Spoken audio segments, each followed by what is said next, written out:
les principes les plus fondamentaux de la physique moderne prédisent que la génération d'un univers énorme et complexe comme le nôtre est pratiquement impossible. Selon le physicien Luc Barnes, une chance sur 10 à la puissance 136.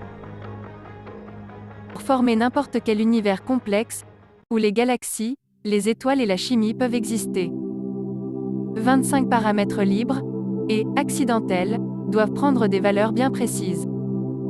Comme dit le physicien Paul Davies.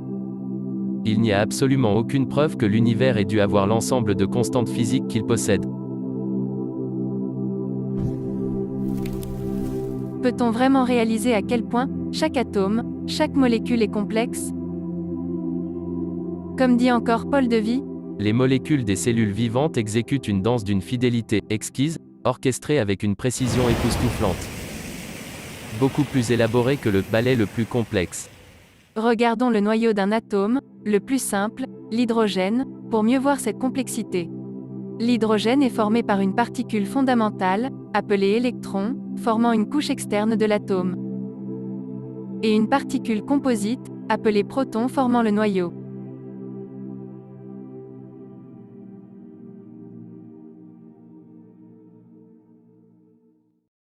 C'est l'interaction très finement spécifique entre trois particules appelées quarks, et le gluon, qui stabilise le noyau et permet la formation des plus grandes molécules.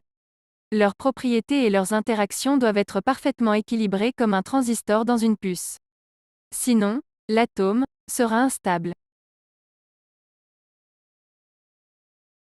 Et cela est vrai pour la plupart, probablement toutes les particules formant l'univers. En effet, la majorité des particules présentent une interaction assez singulière et complexe avec d'autres. Les photons par exemple doivent avoir une interaction bien spécifique avec les quarks, l'électron et quelques autres leptons pour permettre l'existence de l'atome. Sinon, la matière ne pourrait pas exister. Chacune de ces particules peut être mieux représentée comme les fluctuations locales d'un champ spécifique. Ce sont les fortes fluctuations intrinsèquement aléatoires de l'univers primitif qui brisent les symétries et génèrent les particules, champs connus aujourd'hui. Cependant, pour former n'importe quel univers ordonné, il semble que ces fluctuations aléatoires ne puissent pas être si aléatoires. Qu'on peut comparer à des jets des pierres sur des fenêtres, qui auraient formé des motifs assez complexes. Des conditions vraiment aléatoires ont toutes les chances de produire un univers sans matière. Mais peut-être qu'une future théorie révolutionnaire montrera que ces événements, apparemment indépendants, sont en réalité tous liés. Ce n'est pas une opinion commune parmi les cosmologistes. Même dans ce cas, même qu'une nouvelle théorie puisse montrer que les seuls types de particules qui peuvent être créés sont ceux que l'on connaît aujourd'hui. Comment expliquer leur distribution en termes de quantité? En effet, les principes les plus fondamentaux de la physique quantique nous disent que la quantité réelle de chaque particule dans l'univers dépend d'événements stochastiques, purement aléatoires. Dans tous les modèles, les conditions de l'univers primitif sont drastiques et, surtout, hors équilibre.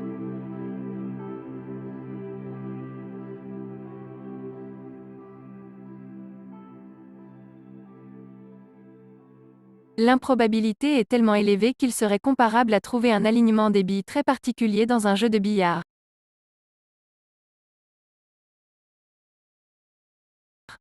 Ou la formation d'un beau tableau grâce à des jets d'encre à l'aveugle.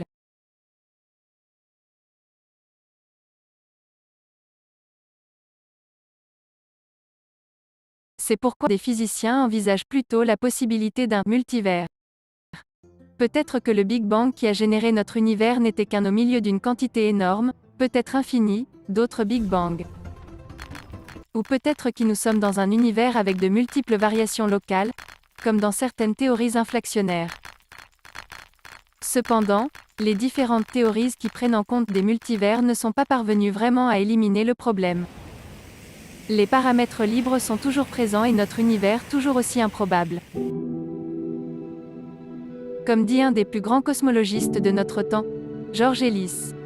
Il semble assez sûr de dire que toute nouvelle théorie, aussi révolutionnaire soit-elle, ne fera pas s'évaporer toutes ces probabilités. La prise de conscience de la complexité de l'univers rend très difficile de ne pas utiliser le mot miraculeux, sans prendre position sur le statut ontologique du mot. Alors, comment des événements aléatoires puissent produire exactement le bon résultat?